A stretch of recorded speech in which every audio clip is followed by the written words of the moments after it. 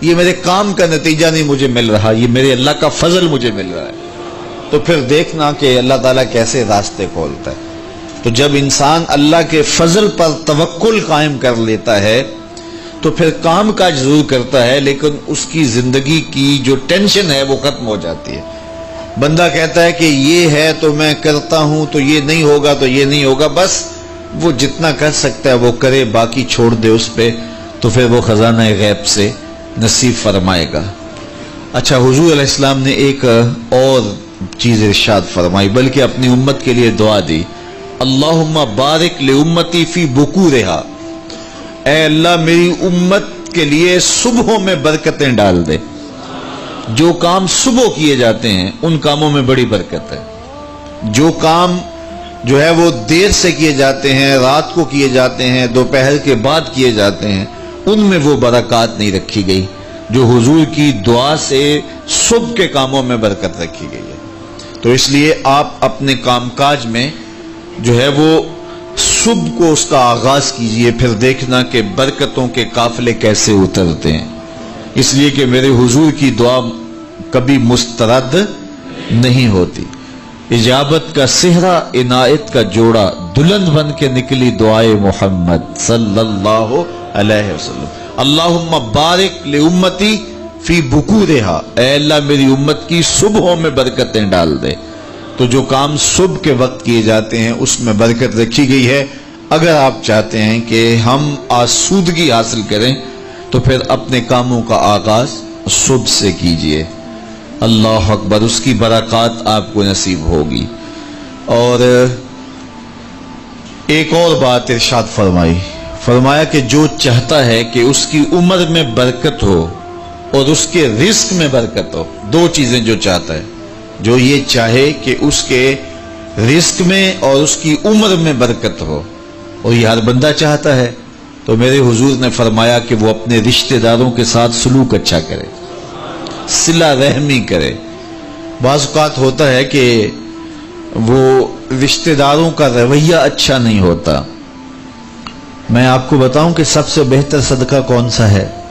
سب سے بہتر صدقہ وہ ہے جو ناراض مفلس رشتہ دار کو دیا جائے، سب سے افضل صدقہ، چونکہ اس میں نفس شامل نہیں ہوگا۔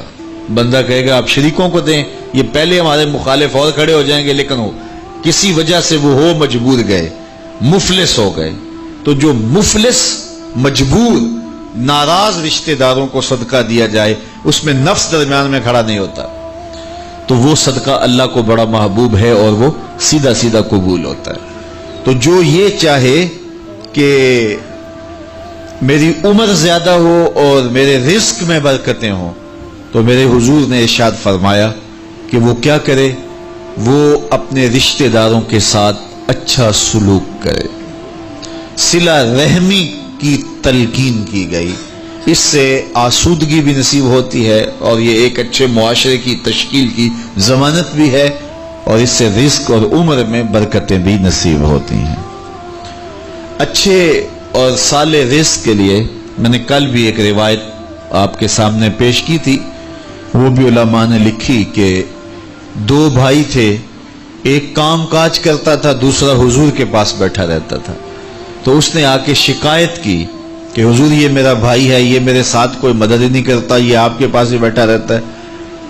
تو حضور نے فرمایا کہ شاید اللہ اس کے صدقے سے تجھے رزق دیتا ہو۔ تو جو دین کے لیے بھائی لگ جائیں، رشتہ داروں میں، اعزاء و اقربا میں، یا ویسے ہی طلباء کے لیے آپ اگر شامل ہو جائیں تو پھر وہ آپ کے کاروبار میں، رزق میں برکت کا سبب و ذریعہ ہو جائے گا۔ ایک اور چیز حضور نے فرمائی، حل تنصرون و ترزقون الا بدعفائکم، فرمایا تمہیں جو رزق دیا جاتا ہے اور بعض امور میں تمہاری مدد کی جاتی ہے، اور مشکل حالات ہوتے ہیں، حالات ٹال دیے جاتے ہیں، میرے حضور نے فرمایا تمہیں پتہ ہے وہ ایسا کیوں ہوتا ہے؟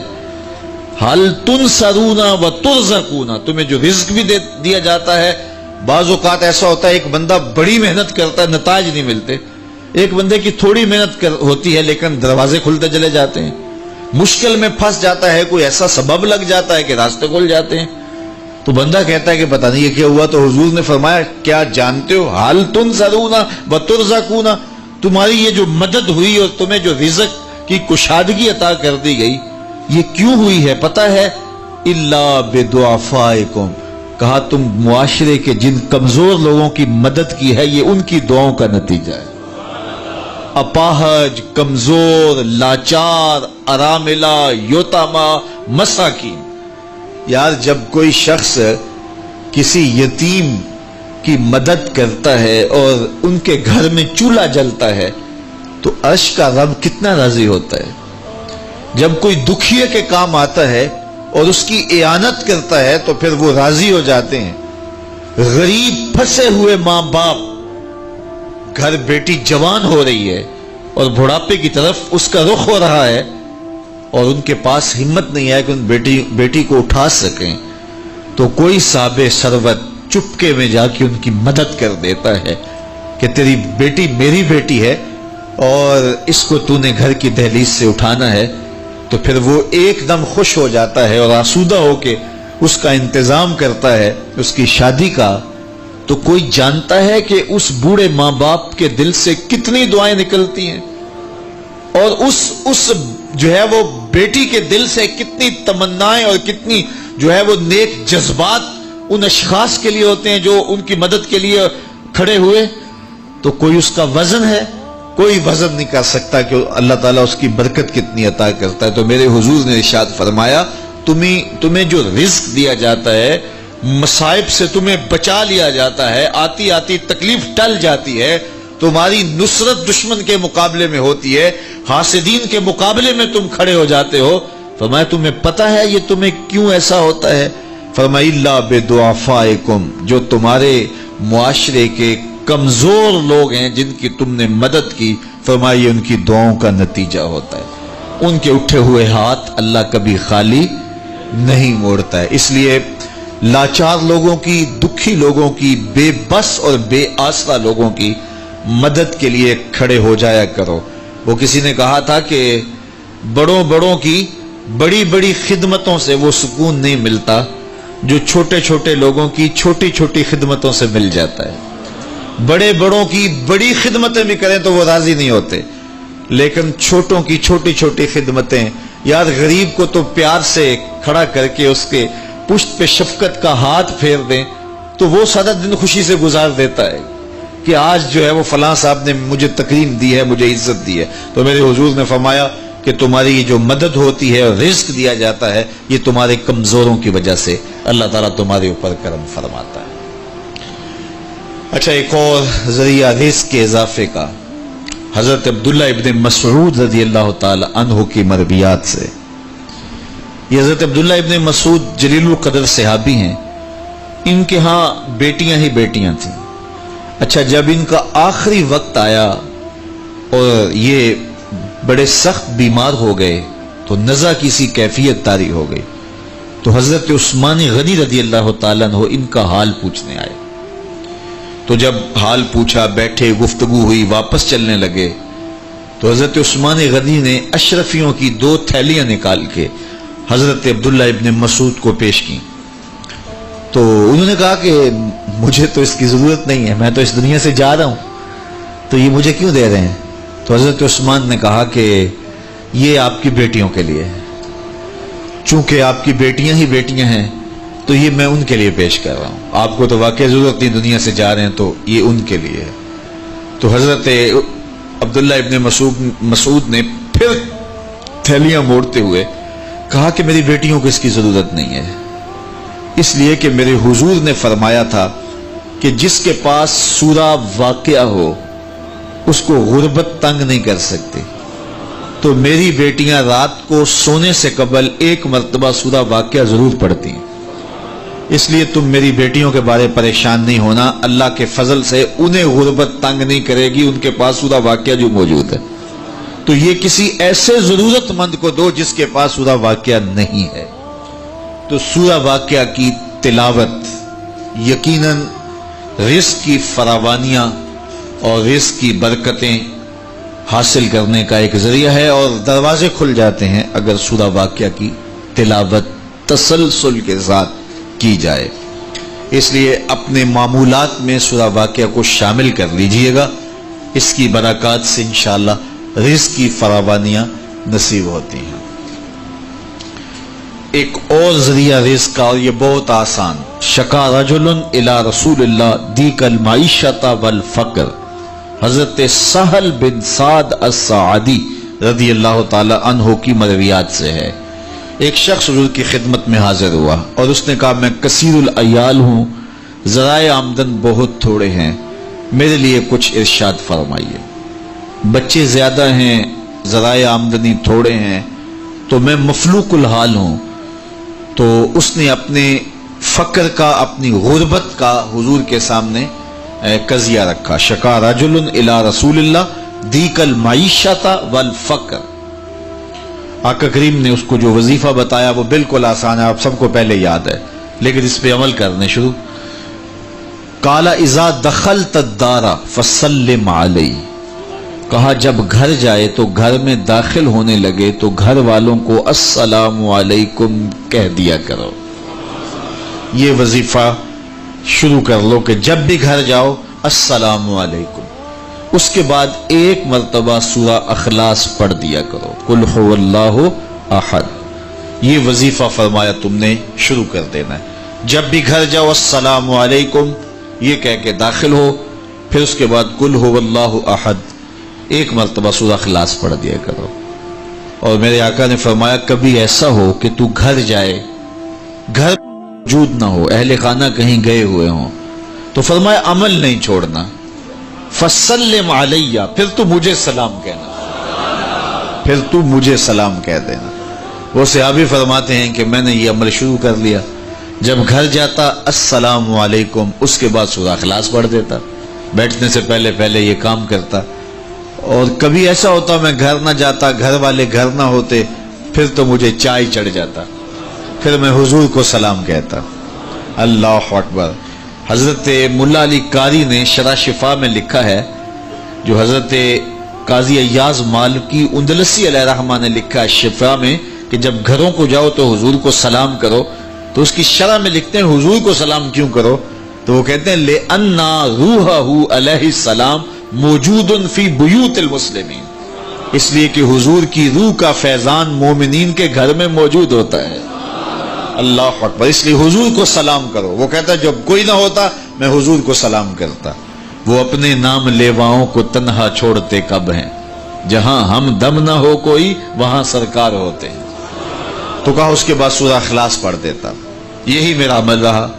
پھر اس کا فائدہ کیا ہوا؟ وظیفہ حضور نے بتایا تھا، اور جب بھی جاتا السلام علیکم سورہ اخلاص، کوئی نہیں ہے تو حضور کو سلام اور سورہ اخلاص۔ کہتے میں نے عمل شروع کر دیا، حتی افاد اللہ جیرانہ، اس عمل کی برکت سے میں نے تو امیر ہونا ہی ہونا تھا، میرے ہمسائے بھی امیر ہو گئے۔ ایسی برکتیں، ایسی رحمتیں اتری کہ میرے ہمسایوں کے ہاں بھی فراوانیوں اور برکتوں کا نزول ہونے لگا۔ اسی طرح رزق کی فراوانی کا ایک اور ذریعہ ہے، اور وہ یہ انفاق فی سبیل اللہ۔ جب اللہ کی راہ میں آپ خرچ کریں گے تو پھر اس سے رزق بڑھتا ہے، جبکہ ہماری عقل و خرد کے فیصلے یہ ہیں کہ مال میں سے کچھ نکالا جائے تو ہمارا ریاضی اور حساب یہی کہتا ہے کہ کچھ کم ہوتا ہے، ہمارے کیلکولیٹر کا نتیجہ بھی یہی ہے، ہمارا اکاؤنٹنٹ بھی یہی کہتا ہے کہ اتنے نکال دو گے تو باقی اتنے بچیں گے۔ لیکن میرے حضور نے فرمایا کہ میں قسم اٹھا کے کہتا ہوں کہ صدقے سے مال کم نہیں ہوگا۔ ہمارے بزرگ فرمایا کرتے تھے کہ وہ پرانے زمانے میں کنویں سے پانی نکال کر کے کھیتیاں سیراب ہوتی تھیں، بعد میں یہ جو ہے وہ ٹیوبل آ گئے تو ان کی ضرورت نہ رہی، لیکن وہ کنویں کافی دیر لوگوں نے بند نہیں کیے تھے کہ پتہ نہیں کبھی پھر ان کی ضرورت دوبارہ نہ پڑ جائے، تو دیر تک وہ کنویں ہم نے بھی دیکھے، اب تو تقریباً بند ہو گئے، لیکن آج سے 10-15 سال پہلے چلے جائیں تو ہر گاؤں میں کنووں کے نشانات موجود تھے، اور بعض میں وہ پرانی مالا بھی لٹک رہی ہوتی تھی، وہ ٹنڈے وغیرہ، تو پرانے کنویں ہم نے دیر تک دیکھے، تو ان کنووں کو کسی نے بند نہیں کیا تھا، دیر تک وہ جاری رہے۔ تو میرے بزرگ فرمایا کرتے تھے کہ اب ان کنویں سے پانی نکالو تو گدلا بھی ہے، میلا بھی ہے اور بہت نیچے بھی چلا گیا ہے، جبکہ انہی کنووں کا پانی تازہ بھی تھا اور شفاف بھی تھا اور بہت اوپر بھی تھا۔ کہا جب یہ کنویں باہر فیض دیتے تھے نیچے سے سوتے پھوٹتے تھے، جب انہوں نے باہر دینا چھوڑ دیا اللہ نے بھی عطا کرنا چھوڑ دیا، اب یہ بند ہو گئے۔ تو رزق کا معاملہ بھی یہ ہے، جب اس کی راہ میں دیتے رہو گے تو اللہ عطا کرتا رہے گا۔ یہ دیکھیے کھیتی کے پتے کاٹتے ہیں وہ اس سے پھل زیادہ ہوتا ہے لیکن پھر دوبارہ انہی پتوں پہ پتے اگاتے ہیں۔ تو کبھی ایسا نہیں ہوا کہ پھل توڑنے سے ختم ہو گئے ہوں، توڑیں تو اس کی جگہ جو ہے وہ نیا، اگر آپ بھینس کو جو ہے وہ دودھ نہ نکالیں گے تو وہ بیمار پڑ جائے گی، تو اگر نکالیں گے تو تھوڑی دیر کے بعد پھر وہاں دودھ آ جائے گا۔ تو یہ اللہ کا نظام ہے، اگر تمہارے ہاتھ سے پیسہ نکلتا رہا تو پھر اللہ تمہیں فراوانی عطا کرتا رہے گا۔ بندہ کہتا ہے کہ میں جوڑوں تو برکت ہوگی، میرا رب کہتا ہے تم خرچ کرو گے تو برکت ہوگی۔ تو اس لیے اس کی راہ میں خرچ کرتے رہنا، اس کی راہ میں دیتے رہنا رزق کی فراوانی کا سبب ہے۔ ایک اور وظیفہ میں آپ کو بتا دیتا ہوں، ہم اپنے جتنے بھی پیر بھائی ہیں سب کو تاکیداً کہتے ہیں کہ مالی مشکلات کے لیے اور گھریلو دیگر مشکلات کے لیے یہ وظیفہ پڑھا جائے، اور وہ یہ ہے کہ نماز مغرب کے بعد 21 مرتبہ سورۃ الکوثر کی ما بسم اللہ تلاوت کی جائے، اول آخر دوشی پڑھ لیا جائے اور پھر 21 مرتبہ سورہ کوثر کی تلاوت کی جائے۔ یہ عمل معمول زندگی بنا لیا جائے تو اس کا عملی نتیجہ یہ ہوگا کہ اللہ تعالیٰ جل شانہ اولاد کو بھی فرما بردار رکھے گا، اس کے نتیجے کے اندر جو ہے وہ رزق کاروبار میں بھی برکتیں ہوں گی، اس کے نتیجے کے اندر حاسدین دشمنوں کے شر سے بھی نجات رہے گی، اور اس کے نتیجے کے اندر اللہ تعالیٰ جو ہے وہ امور دینی میں بھی برکتیں عطا فرمائے گا۔ تو یہ ایک مؤثر ذریعہ ہے، اور اگر کسی کو مسائل زیادہ ہوں تو وہ ہر نماز کے بعد یہ عمل کر سکتا ہے، ورنہ مغرب کے بعد 21 مرتبہ سورہ کوثر کی تلاوت کرنے سے بہت ساری برکات حاصل ہوتی ہیں۔ لا حول ولا قوت الا باللہ، اس کا یہ وظیفہ میرے حضور نے خود بتایا، اور اس کی یہ 99 بیماریوں کا علاج ہے، اور میرے حضور نے فرمایا کہ یہ وظیفہ میں نے کہاں سے لیا ہے؟ حضور فرمایا کہ عرش الہی کے نیچے ایک خزانہ ہے، خاص خزانہ، فرمایا یہ وظیفہ مجھے وہاں سے ملا ہے، اور اس میں 99 بیماریوں کا علاج ہے، اور اس میں سب سے کم درجے کی بیماری ہم اور غم ہے۔ تو اللہ تعالیٰ جل شانہ ہمیں جس طرح دنیاوی اسباب ہمارے پیش نظر ہوتے ہیں تو روحانی امور کے ذریعے سے بھی ہم برکتوں کے حصول کو آسان کر سکتے ہیں۔ اللہ میرے لیے آپ کے لیے ہر طرح کی کشادگیاں عطا فرمائے، ایسے فقر سے بچائے محفوظ رکھے جو کفر تک پہنچا دیتا ہے، اور ایسی دولت سے بھی بچائے جو دولت قارون بنا دیتی ہے۔ اللہ ہمیں دولت عثمان عطا کرے، اور اگر قسمت میں فقر ہے تو پھر فقر سلمان عطا کرے، پھر فقر بلال نصیب کرے، پھر فقر ابو ذر عطا کر دے۔ تو اللہ ہم سب کو دنیا آخرت کی بہتریاں بہاریں نصیب فرمائے۔ دعا کے لمحات اب قریب ہیں، جب بندے اللہ کے حضور ہاتھ اٹھا کے دعا مانگتے ہیں تو بندوں کے اٹھے ہوئے ہاتھ اللہ کبھی خالی نہیں موڑتا۔